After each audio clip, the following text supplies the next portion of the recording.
demonstrating the commitment of the different governments, the society, to mitigate the climate crisis and increase resilience of each of the countries. However, we need to do more. In the Dominican Republic, we are working strongly with our government counterparts at the National Council for Climate Change, the Clean Mechanism sector, and the Ministry of Natural Resources and Environment. Something very inspiring and innovative, advancing in different areas that reflect very well the topics of this climate week, and that are very diverse as gender, climate action, actions for climate empowerment, climate transparency, and the support to the Dominican government and the carbon print, rural development, and resilience. We have developed different cooperations that have been enriching and have been an example in the private sector, the universities, and the rural structures and the different cities. And we are deciding to continue to do so. Our slogan, not leaving everyone behind, is something essential when we're speaking about climate actions. The climate crisis affects everyone, but not in the same way.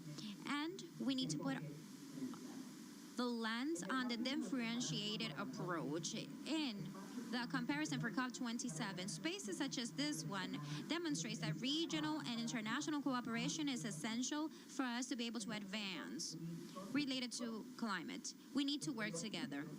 I would like to wish all of you to have productive debates that are translated into new opportunities that become concrete actions, ambitious climatic actions, and together, of course. Thank you so much, and good morning, everyone.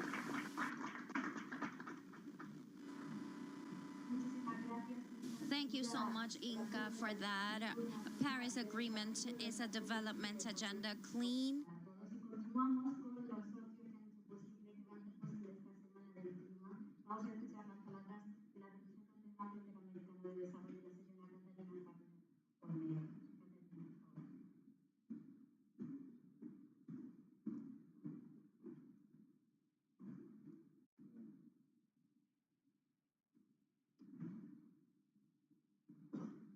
Buenos días, estimado amigo Don Martín, apreciada Elsa, apreciada Alessandria, apreciados asociados de la región, instituciones amigas, invitados especiales, autoridades presentes y miembros de la prensa.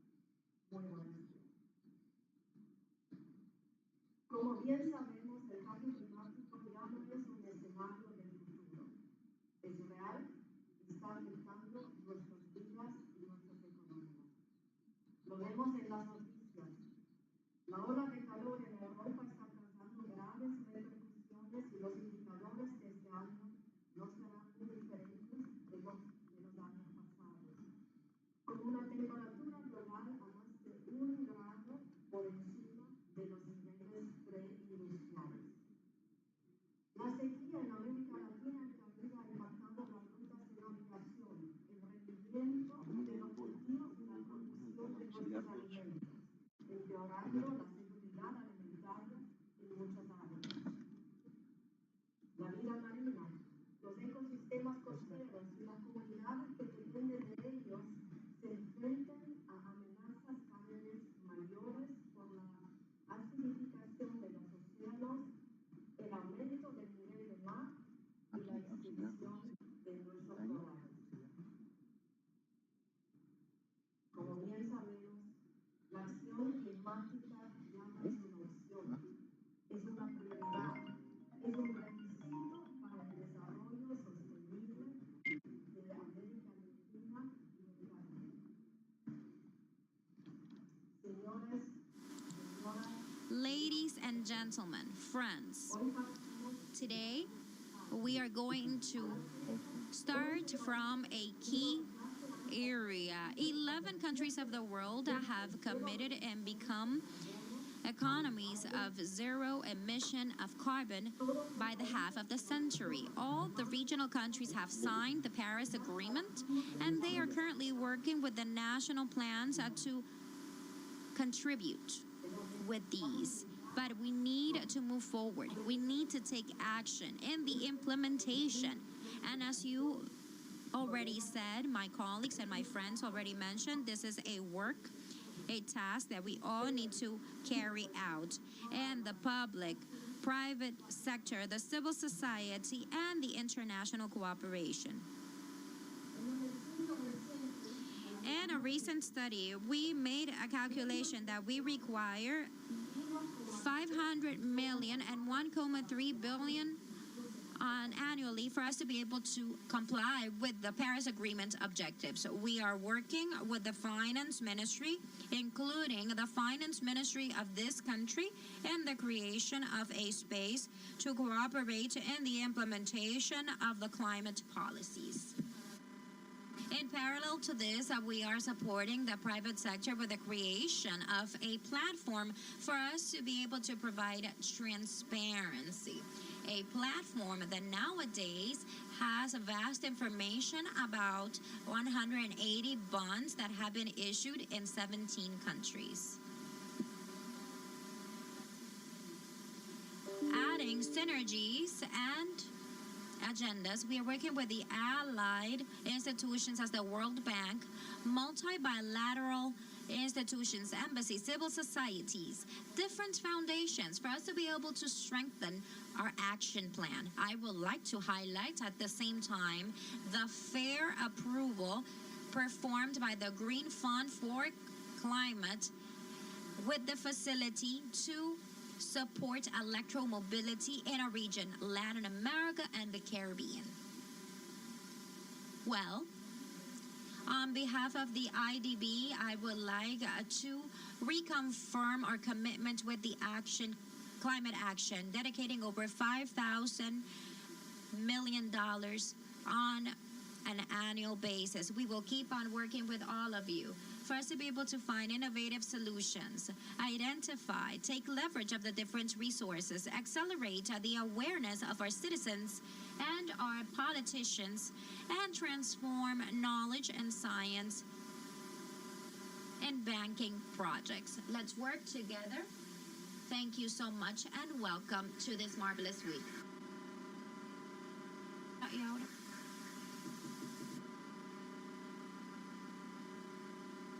Thank you so much, Catarina.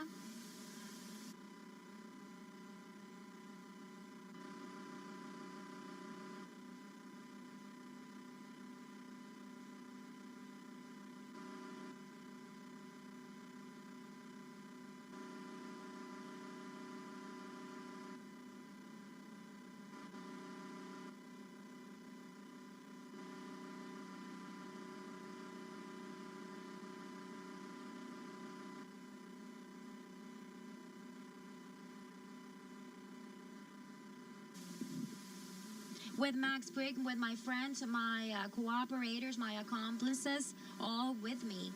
Always trying to find ways in which we can provide support, work together for us to be able to move forward in the climate change agenda. Mr. Ovalles Arman, Executive Director of UNFCCC, welcome. Mr. Max Brigg, Executive Vice President of the National Council for Climate Change in the Dominican Republic. Mrs. Catarina Faulkner Olmedo, representative of the IDB. Inca Matila, representative of the Program for the United Nations, the UNDP, in the Dominican Republic. Representatives of UN, Climate Change UN associated institutions. Every representative of the Caribbean and Latin America. Ministers in the audience, representatives of the international organisms, special guests, ladies and gentlemen.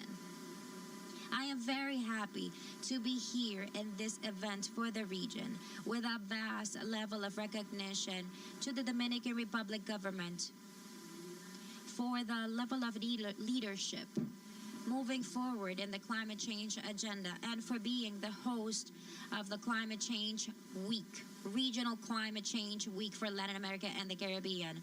And this is a week that it's the starting point for the on-site meetings. It is an honor for the World Bank to support climate change and the organization of this event, along with our associates, the IDB, the UNDP, and for the environment as well. It is common knowledge, and as the colleagues already mentioned, the climate change is a reality. And the effects are affecting our region more and more, and with a vast level of frequency. Latin America and the Caribbean, they contribute with 8% of the greenhouse gases. Agriculture,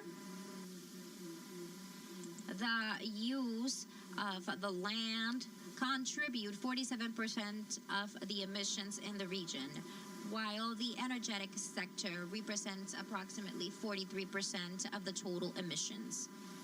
Each and every time climate change and the impact of the different disasters affects the poorest and vulnerable populations. We estimate that for 2030, climate change can be pushed between 2.4 and 5.8 million people in the region for them to be part of the extreme poverty group. With that being said, Brazil, the Central American country, are within the different populations, the most vulnerable populations. We estimate that for 2050, 2.6% of the population in the region, 17 million people, could migrate to the cities due to this. Climate change has a broad effect approach in terms of growth and unemployment in different economic sectors such as energy, infrastructure, and agriculture as well.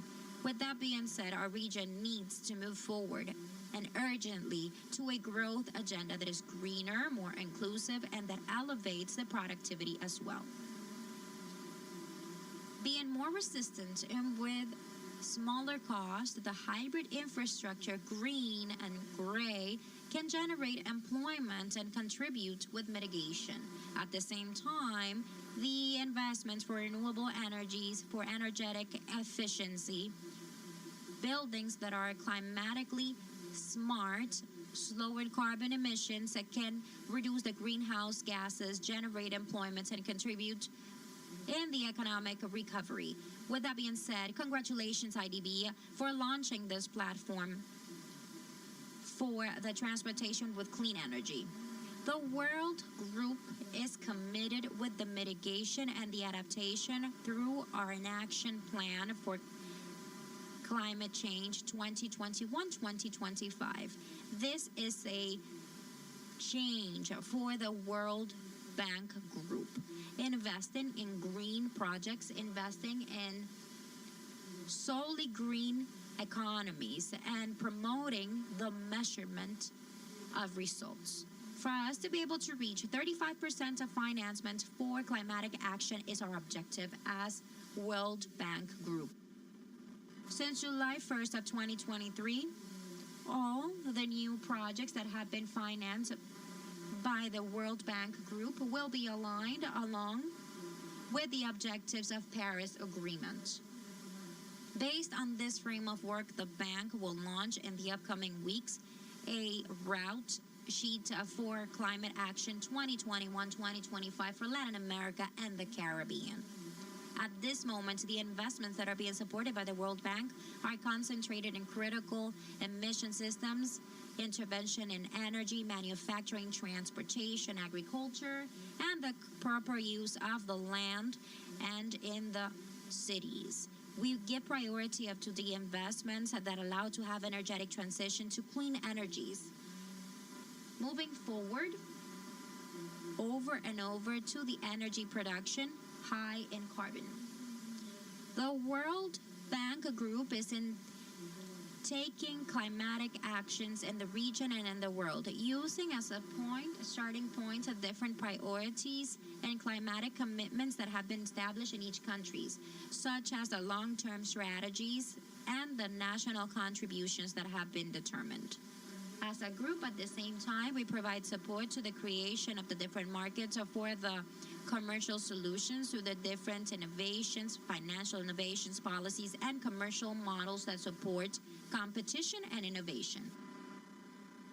Considering the need of aligning the different efforts, the investment, the World Bank Group, it is committed to ensure that climate would be the central cell in the policy for investment development throughout the world. For these, we have established different tools, such as the national reports related to development and climate. These reports provide a holistic diagnosis on a country level that integrates climate policies and development policies. We expect that these reports have a priority role in the proper identifications of policies, actions, and investments to reduce the greenhouse gases emissions and to be able to obtain a sustainable development with a united front with all the key stakeholders and the government of all the countries. Till today, we have reports available for Brazil, Argentina, Honduras, and Peru, and for other countries in other regions as well. From the World Bank, we wish you success in these discussions, the debates that will take place in the next 3 days. And from this moment on, we would like to reconfirm our commitment to support the countries in Latin America, the Caribbean, to reduce poverty and to face the challenges associated to climate change. Thank you.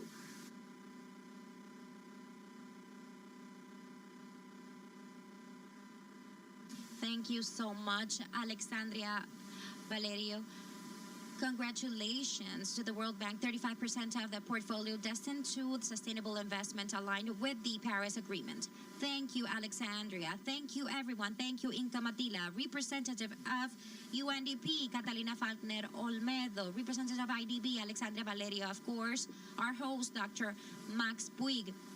Thank you, Hobayes, Executive Secretary of Climate United Nations, and thank you to all the colleagues from the Secretary of Climate Change. Thank you, everyone. It is a privilege to be here in this Climate Change Week for Latin America and the Caribbean, a privilege to the level of the responsibility to make this week successful. I wish you a lot of success. I salute all of you and everyone in the live stream. Thank you.